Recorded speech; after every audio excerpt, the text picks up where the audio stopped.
İlk öncə yaddaşa verin, sonra axtaranda tapa bilmirsiniz. Bəyənməyi, dəstək olmağı da unutmayın. Bugün sizinlə möhtəşəm pryanik bölüşürəm.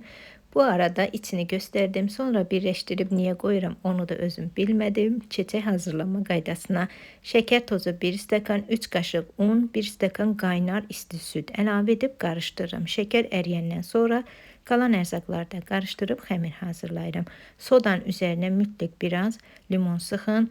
Baxın, xəmir belə yumuşaq, yapışqan bir xəmir alınır. Dəzgahın üzərinə un vururam və xəmiri əlimlə dəzgahın üzərində toparlayıram. Biraz yoğururam, daha sonra açıb göstərdiyim qaydada armudu stəkanı ilə kəsirəm. İstədiyiniz ölçüdə hazırlaya bilərsiniz, amma ən idealı elə armudu stəkandır. Çox nazik açmırıq, göstərəcəm sizə qalınlığını da. Çalışıram ki, bütün püf nöqtələrini sizinlə bölüşüm ki, sizdə də belə gözəl, dəqiq reseptlər alınsın.